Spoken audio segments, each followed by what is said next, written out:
એક સાથે 8 થી 10 ઇંચ વરસાદ ક્યાંય ગણતરીના કલાકોમાં અવિરત પડે તો વાત સમજાય છે કે પાણી ભરાઈ જાય, કારણ કે પાણીનો નિકાલ થતા વાર લાગે. પરંતુ હવે હીરાનગરી સુરતમાં તો સામાન્ય વરસાદમાં જ રસ્તાઓ જળમગ્ન બની જાય છે અને લોકોને પાણીમાં બેસીને વિરોધ નોંધાવવો પડે છે. ત્યારે કેવી રીતે સામાન્ય વરસાદમાં જળમગ્ન બન્યું સુરત અને તંત્રની ખુલી ગઈ પોલ, આવો જોઈએ આ રિપોર્ટ.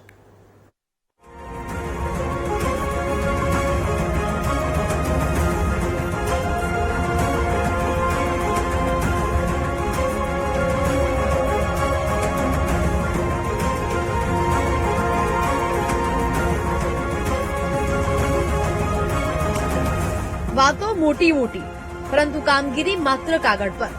સુરતમાં તાજેતરમાં જ 18 ઇંચ વરસાદ પછી જળબંબાકારની સ્થિતિ સૌ કોઈએ જોઈ, પરંતુ તે વિકટ પરિસ્થિતિમાંથી સુરતીઓ હજુ બહાર આવ્યા જ છે. ત્યાં સામાન્ય વરસાદે લોકોને વિરોધ કરવા માટે મજબૂર બનાવી દીધા. દ્રશ્યો તમારી સામે છે. લોકો રસ્તા પર પાણીમાં બેસીને વિરોધ નોંધાવવા મજબૂર બન્યા છે. દ્રશ્યો વેસુ વિસ્તારમાં આવેલા શુભમ ભાર્ગવ આવાસ પાસેના છે.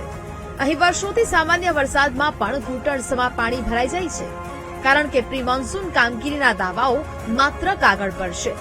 સામાન્ય વરસાદે લોકોની આ હાલત કરી છે, ત્યારે રોષે ભરાયેલા લોકોની નારાજગી પણ સાંભળો. આપણી બહુ ખરાબ પરિસ્થિતિ છે. સુરતમાં વરસાદ થાય એટલે આ જે રોડ છે કમર લગીને ભરાવી જાય. આપણે દુકાન ઉપર ઘૂંટણા લગીને પાણી ભરાવી જાય.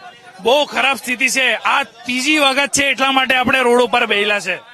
દર વર્ષની આ સમસ્યા છે. છેલ્લા 3 વર્ષથી આ સમસ્યા છે ને આ વર્ષમાં બહુ વધારે સમસ્યા છે. મહાનગરપાલિકામાં રજૂઆતમાં શું કહી રહ્યા છે? મહાનગરપાલિકા તો પૂછવા આવતી જ નહીં, મહાનગરપાલિકા દેખાતી જ નહીં.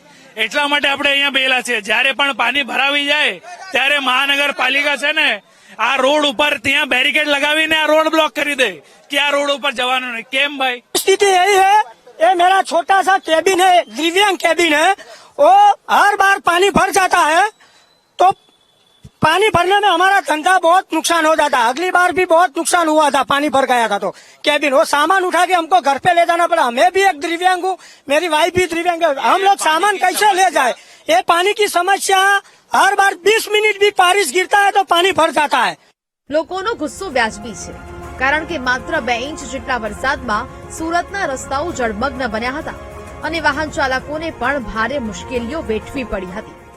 અમે આજના દિવસોમાં, ગયા દિવસોમાં જે પણ કમ્પ્લેન કરી હતી તેના સોલ્યુશન રૂપે અહીંયા ખાલી એસએમસીએ આ અહીંયા ઉપર કરીને ઢાંકણું ઉપર કરી ગયા છે અને પ્રેશરનું પાઇપ પમ્પિંગ મશીન લાવ્યા હતા, તો એનું મશીન પણ ત્યાં ડ્રેનેજ પાઇપમાં જતું નથી એવી હાલત છે.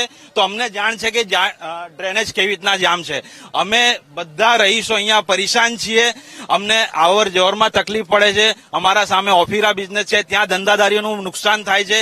પણ એસએમસીમાં અમે જયારે કમ્પ્લેન કરી તો અમને ક્યારેક જવાબ મળ્યો કે ભાઈ તમને એકલાને તકલીફ છે. તો હું મારું પૂછવાનું એવું છે કે સોસાયટીમાંથી 100 કે 200 કે 1000 કમ્પ્લેન આવશે ત્યારે તંત્ર જાગશે. માત્ર વેસુ વિસ્તાર જ નહીં, ઊંધના વિસ્તારમાં પણ રસ્તાઓ જળમગ્ન બન્યા હતા. આ દ્રશ્યો ઊંધના નવસારી રોડ પરના છે, જ્યાં સામાન્ય 2 ઇંચ વરસાદમાં તો હાઈવે પાણીમાં ગરકાવ થઈ ગયો, જેથી વાહન ચાલકોને ભારે હાલાકી ભોગવવી પડી. જો કે આ એવો વિસ્તાર છે જ્યાં દર વર્ષે પાણી ભરાવવાની સમસ્યા રહે છે.